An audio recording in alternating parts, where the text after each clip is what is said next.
कहानी की शुरुआत होती है और हमें दिखाया जाता है एक बूढ़ा आदमी जिसका नाम कॉर्पी होता है। यही इस कहानी का मेन कैरेक्टर है।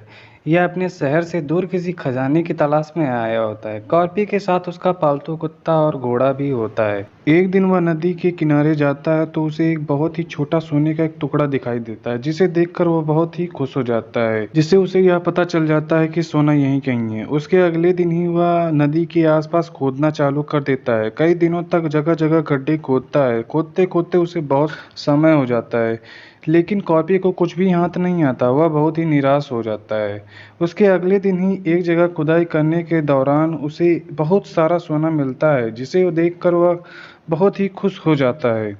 और फिर हम देखते हैं कि धीरे धीरे रात होने लगती है और कॉर्पी अपना सारा सोना निकाल लेता है। उसके बाद वह सुबह होने का इंतजार करता है। उसकी अगली सुबह ही वह नहा धोकर अपने कुत्ते और घोड़े के साथ निकल पड़ता है। उसे बहुत सारे खतरों का सामना करके अपनी मंजिल पर जाना था। और फिर हमें दिखाया जाता है कि नाजी सैनिकों का एक समूह उसे नजर आता है, क्योंकि वह कई सारी रसीन लड़कियों को लेकर जा रहा होता है। जैसे ही कॉर्पी उसके सामने से निकलता है, सारे सैनिक उसे देखकर हंसने लगते हैं और कॉर्पी की नज़र नाजी सैनिक के कमांडर पर गई तो वह उसे घूर रहा होता है। कॉर्पी आगे निकलने लगता है तो कमांडर का साथी कॉर्पी पे बंदूक तान देता है। तभी कमांडर कहता है कि वैसे भी ये आगे जाके मार दिया जाएगा, क्योंकि हमारे कुछ साथी पीछे बारूद बिछाते हुए आ रहे हैं। उसके बाद कॉर्पी देखता है कि कई सारे लोगों को मारकर खंभे पर लटका दिया गया है। कॉर्पी यह मंजर देख के थोड़ा हैरान हो जाता है।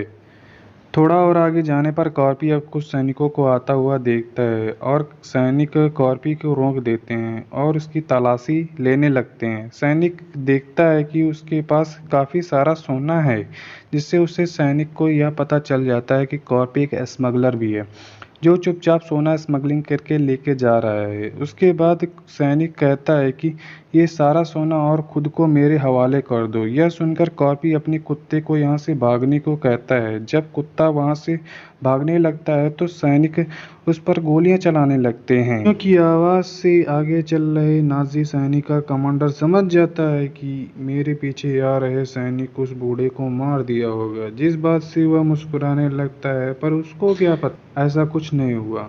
उसके बाद वह सैनिक कॉर्पी को परेशान करने लगते हैं, जिसके बाद कॉर्पी को गुस्सा आने लगता है। उसने चाकू लिया और उस सैनिक के सर के आर पार कर देता है, जो देखकर बाकी बचे सैनिक घबराने लगते हैं। उसके बाद सारे सैनिक एक साथ कॉर्पी पर हमला कर देते हैं और कॉर्पी सभी को एक एक कर मारने लगता है। उसने एक सैनिक का पैर तोड़ दिया और एक सैनिक की गर्दन, और एक सैनिक उस पर गोलियां चलाने लगता है, जिससे कॉपी बचकर उसको भी मार देता है। गोलियों की आवाज़ से आगे चल रहा कमांडर अपने सैनिकों को टैंक मोड़ने को कहता है। जब वह वहां पर आता है तो देखता है कि उसके सारे सैनिक मारे गए हैं। जब एक सैनिक को देखता है तो उसके ऊपर एक सोने का टुकड़ा मिलता है, जिसे देखकर वह यह समझ जाता है कि यह सोना उसी बूढ़े आदमी का होगा। वह उसी सोने को टुकड़े को लेकर अपने सैनिकों के साथ बूढ़े आदमी का पीछा करने लगता है। बहुत जल्द ही उसे बूढ़ा आदमी दिख भी जाता है, जिसे देखकर कमांडर के सैनिक उस पर गोलियां चलाने लगते हैं। जिससे बचने के लिए कॉर्पी अपने घोड़े को तेजी से भगाने लगता है। कुछ देर बाद कमांडर अपने सैनिक से गोलियां चलवाना बंद करवा देता, क्योंकि उसे पता है कि जिस तरफ वह बूढ़ा आदमी जा रहा है उस तरफ हमारे सैनिकों ने बारूद बिछाया है। उसके बाद घोड़े का एक पैर बारूद पर पड़ता है तो घोड़े के चीथड़े उड़ जाते हैं, लेकिन कॉर्पी को हल्की हल्की चोटें आई होती हैं। कॉर्पी यह देखकर रोने लगता है। उसके बाद कॉर्पी समय को बर्बाद किए बिना ही वह अपने सोने को बैग में भरने लगता है।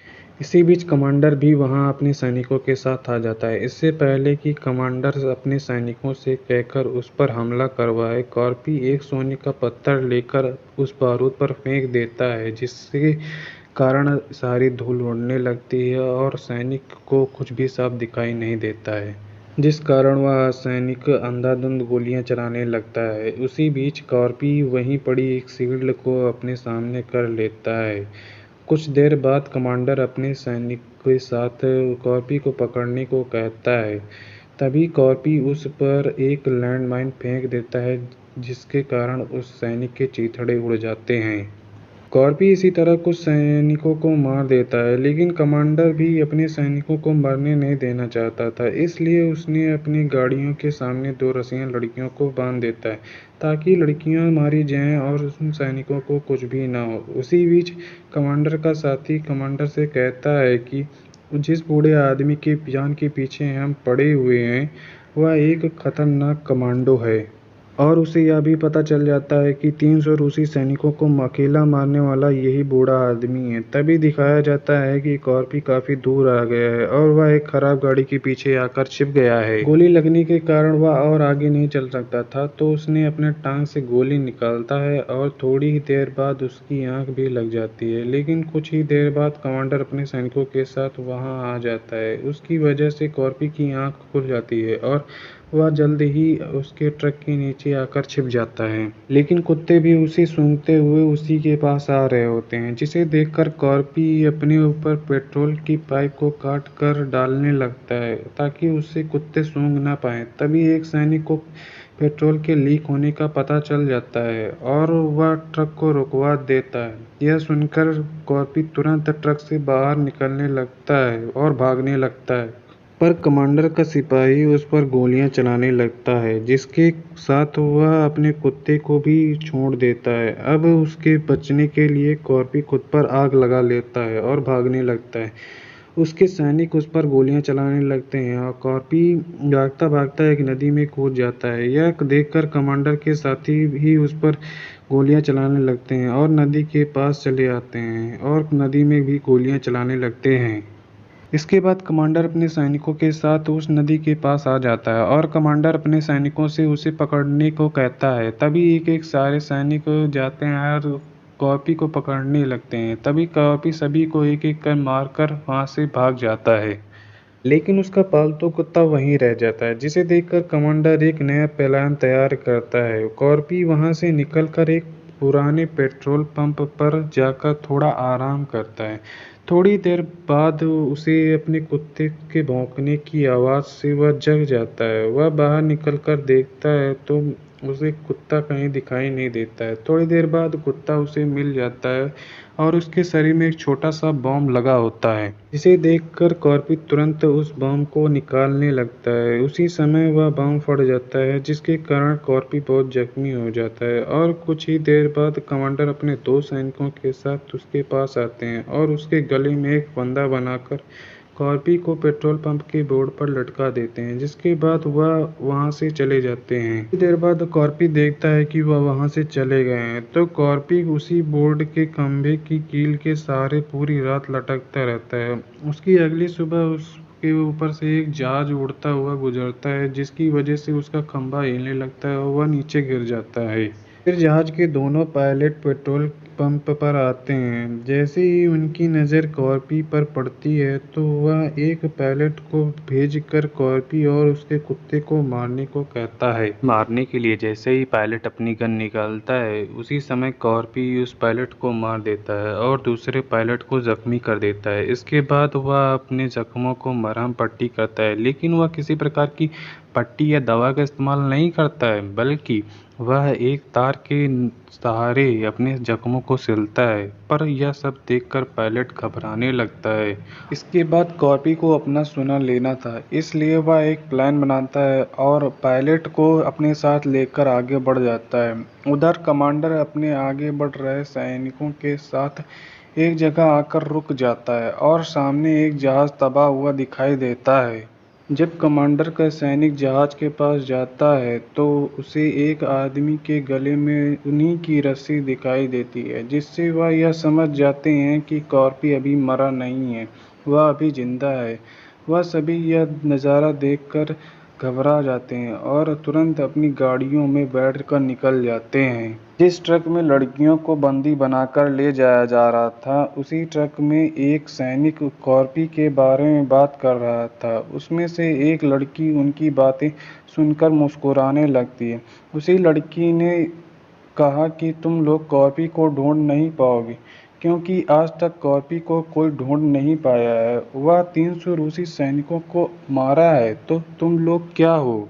पल कॉर्पी ट्रक में बैठे एक सैनिक को मार देता है और खुद ट्रक के अंदर आ जाता है। सारी लड़कियां उसका साथ देने का फैसला करते हैं। कॉर्पी उसी लड़की के सहारे उस ट्रक को अपने कब्जे में ले लिया और सारी लड़कियां उस ट्रक पे रखी बंदूकों को लेकर साइड में चल रहे ट्रक के सभी सैनिकों को मार देती हैं। जिसके बाद कॉर्पी उस ट्रक में चढ़ जाता है जिस पर कमांडर और उनके साथी थे।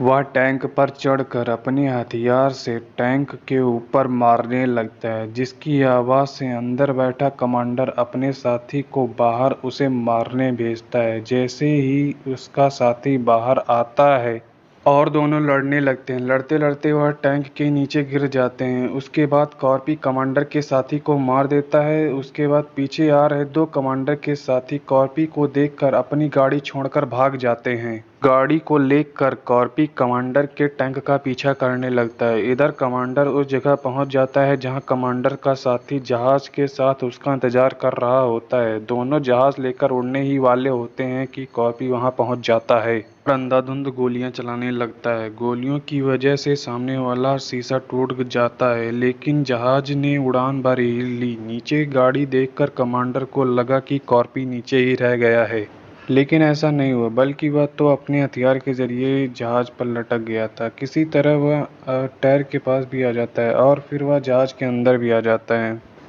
उसके अंदर आने की वजह से कमांडर अपनी गन लेकर जहाज के पीछे आया तो कॉर्पी ने उस पर तुरंत हमला कर दिया। कॉर्पी की इस वार से कमांडर के हाथ से गन छूट गई। फिर उन दोनों में बहुत ही खतरनाक लड़ाई शुरू हो जाती है और कमांडर कॉर्पी को बहुत बुरी तरह मारता है, जिससे कॉर्पी इतना जख्मी हो जाता है कि वह इसकी हालत खराब हो जाती है। इससे पहले कमांडर और मार्ता कॉर्पी हुक को लेकर मिसाइल में जोड़ देता है, जिसकी रस्सी कमांडर के हाथ पर बंधी हुई होती है और फिर मिसाइल को छोड़ देता है, जिसके बाद कमांडर एक ही धमाके में मारा गया। थोड़ी देर बाद कॉर्पी को पता चलता है कि जहाज नीचे जा रहा है। वह पायलट के पास आता है तो उसे गोली लगी हुई होती है, जिसके कारण वो मारा गया। अब कॉर्पी जहाज में पैराशूट ढूंढता है, लेकिन जहाज में कोई पैराशूट नहीं होता है। इसके बाद कॉर्पी जहाज के पीछे आता है और अपने आप को रस्सियों के सहारे अच्छी तरह से बांध लेता है और जहाज तेजी से जमीन की ओर जा रहा होता है और देखते ही देखते जहाज एक दलदल में पूरी तरह घुस जाता है और कुछ ही देर बाद दलदल से एक आदमी बाहर निकलता हुआ दिखाई देता है। यह कोई और नहीं कॉर्पी ही होता है, जो इतने बड़े हादसे से भी बच जाता है। और इसके बाद कॉर्पी बचा हुआ सोना लेकर एक सोने की दुकान में आ जाता है और अंदर आते ही काउंटर पर सारा सोना रख देता है और कहता है, मुझे इसके बदले नोट चाहिए।